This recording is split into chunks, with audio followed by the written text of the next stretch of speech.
Good morning all and welcome to today's video. So I apologize in advance. I think there's a little bit of interference, a little bit of electrical interference on the video this morning, or so it seemed when I did the little sound check just before. I have tried to rectify that. That was happening the other day for some reason, but I can't seem to figure it out. But anyway, I'm going to persist regardless. This is going to be a slightly shorter video because I have a webinar to attend at 7 a.m. It is currently 6:34 as I speak. So I'm just going to break these down for you probably a little bit more quickly than I otherwise would. So CAD Yen is my favorite of the bunch with that in mind. If we just zoom out. So on the higher time frames, the picture as I see it is that we had this high here. We come back up. We near missed to that high, which usually implies that we're going to scoot back round, break the high and then drop, which is exactly what happened. Okay, and then we got the impulse correction, and at this point we would have been anticipating continuation to the downside to potentially take out this low, which near missed to this, and this low, which near missed to there. Okay, however, there was always one variable, which was the fact that this correction, this overall correction, was very, very wide relative to this move down. Okay, and often when that happens, we can end up with an M style pattern, which is when we break the high, such as this, and then this becomes the M style pattern, okay, or W style pattern, whatever you want to call it. Okay, so I'm not surprised, therefore, that this correction here did not continue to the downside, okay, and that we scoot back up. And what I'm seeing here is potentially, if we just look at this, analyze this price action, okay, so what did we do? We scooped back up, tapped near miss to this high initially first, which implies that we're going to come back up, break the high and then drop. But what happened after we broke the high? Okay, we tapped into this area and pushed up, giving me a clue that this might be an impulse correction continuation to push higher to potentially take out this high here. Okay, and one of the things that gives me that clue is if we just measure the impulse, okay, to the top of this correction here, and we assume that the leg out of it is often of a similar length to the initial leg, that would take us up to this area here, especially if we measured it on the break, which is what we often do sometimes, because the volume within the correction can dictate how far price travels once it breaks out. That would mathematically line up just there, just above there, which is what we would typically see, a break above and then a push to the downside. However, as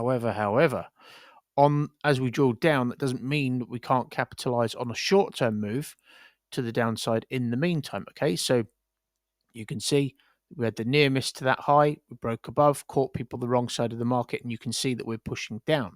Okay, so we don't need to necessarily come down here because we've already tapped the liquidity that was there.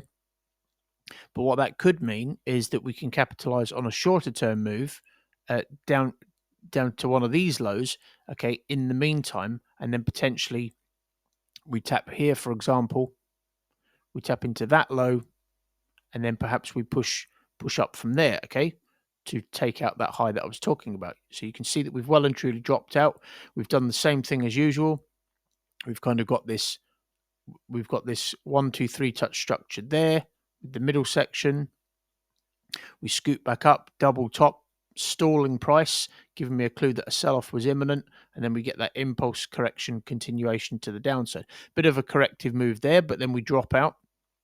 Okay, so what I'll be looking for with all of this considered, I will be looking for the following. I'm being mindful of the time.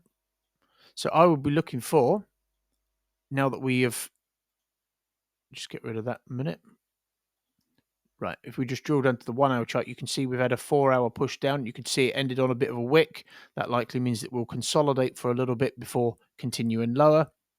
The other clue that might be the case is that we've wicked there. The wick just so happens to be at the back end of there. So it wouldn't surprise me if we get something like this. And if we do, so if we get a 3-touch, you can see my minimum entry requirements. If we get a 3-touch 1 hour continuation, so 6 to 8 corrective 1 hour candles, or a 2-touch continuation with a 3-touch structural approach. So for example, where we would have, I did this yesterday, we would have a high such as that, and then we have a 3-touch structural approach leading into it that taps that high. Then I would look to get short with a risk entry. And what I would do is I'll be able to manage this very, very easily. We would likely replicate the price action on the left on the way down. And then I would use the mechanical management tool and measure from here, the start of this range to there. And I would set a take profit. I would set a take profit there for about 7%, depending on the size of the stop loss, etc. And then I would trail my stop loss accordingly on the way down as well. Okay, so that is CAD Gen, nice and simple. I've got an alert to see if we can push up to test that wick and that area of value. That is what I'm going to be looking for on CAD Yen. So on this one, let's just have a look. So on this one, the entry is actually ready, but I'm just waiting because we have CPI data coming out from from Germany at 7:30 a.m. It is 6:40 as I speak now. Okay, so let's just get that off the chart a second. So on this one, you can see on the higher time frames, we tapped into this last exchange of liquidity there, and we kind of do so by way of this 1, 2, 3 touch structure there, which has a middle section. Okay, so we don't need to come all the way down to there. We then have that impulse correct. We have this impulse up, and then we have a reversal structure which taps into this exchange of liquidity where there was volume, which triggered a big sell-off last time around. So it's no surprise to me that we break just above that, push down. We then take out all these near misses, which near missed to the base, to that low there, and then we push up. Okay, so that all makes sense to me so far. As we drill down, you can see, let's get that off the chart. We broke just above kind of this exchange of liquidity there. We near miss to it, okay? You can see the near miss. We just put that on there. We near miss to that area, come back up, break above it, catch people the wrong side of the market, and then we see these impulse correction continuations on the way down. We break just below here, catch people the wrong side of the market, push up. And given how the DXY is positioned at the minute, I'm just seeing this as a potential. We have a near miss to that low there. This is partly why this is lower down on the list. But I'm just seeing this as a potential impulse correction continuation to push higher, to potentially take out this high here that near missed to that, and potentially one of these as well, because if you notice, all of these highs actually formed through the previous correction, not below them. So we could be finding our way all the way back up to there, and then potentially we take out that low there to give us that kind of 1, 2, 3 touch structure, which taps into that. And then we push up to that area, and then we would have that kind of 3 touch structure, and this whole thing would be the middle section. But that's that's super long-term forecasting. That's just the narrative as I see it, just trying to build the picture. So we have a low test candle there. That's a tick in the box, but it's slightly bearish. I am mindful of that.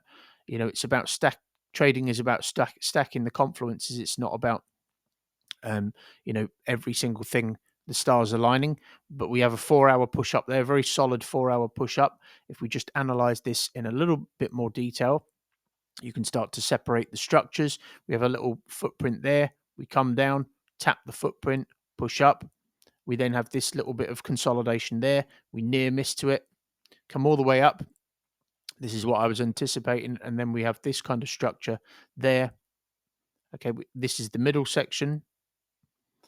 We then break below the low, which we near miss to, and we push up aggressively. So I'm just seeing this as a potential impulse correction continuation to take out those highs, which we kept near missing to.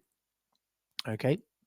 So what I'll be looking for in this instance is what has shaped up. Okay. So I was just looking for this to correct through the Asian session, and I was looking for a 2-touch 1-hour continuation, a 15-minute risk entry within it.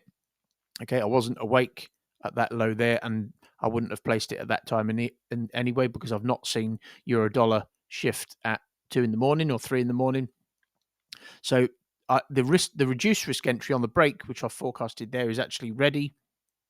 Okay, but I'm just waiting for CPI data to pass, and then I will set my order on the break unless this is shifted. If it's just shifted, then I'm just going to leave it alone.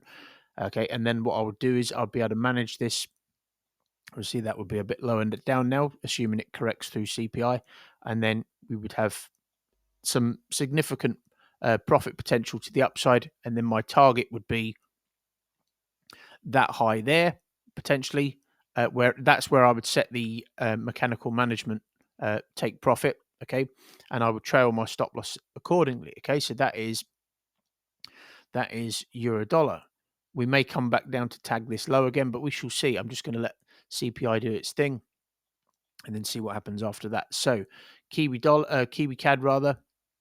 So on this one, this is slightly lower down because you can see that we have near miss to that area of value. Okay, however, you can see, so on the higher time frames, we've kind of, I don't know why the trading view has been doing some extremely strange things in the last 48 hours. I haven't actually been able to look at Aussie yen because it just won't load up for some reason. So I don't know what's happening with trading view there. But regardless, we have this low here, which kind of near missed to here to some extent.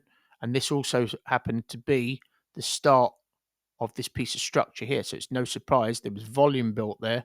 So it's no surprise to me that we tapped that and moved up very aggressively. We then tapped this high, okay, and then we pushed down. We then scoot back up. We near missed to this high here, and we kind of near missed to this area of value here.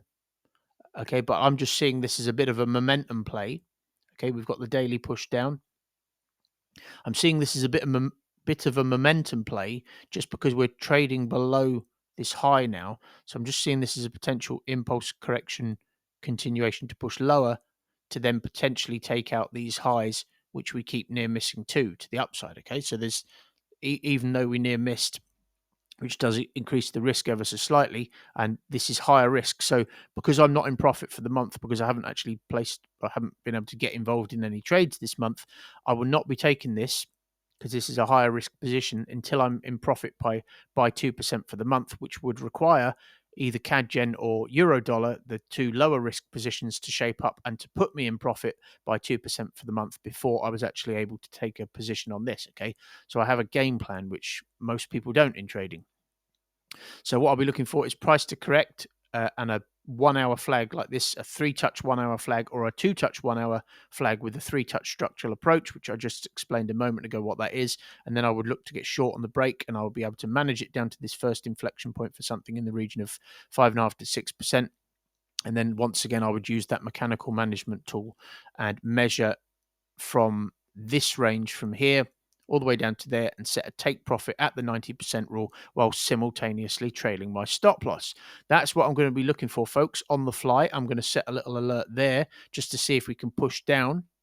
And if we do push down, then I will set another alert up here to see if we can push back up to get that third touch or that structural approach leading into that high. I hope you've enjoyed this video, folks. I'm going to go and have a lay down because I've talked too much. And I'll see you again in the next video. Thank you very much for watching.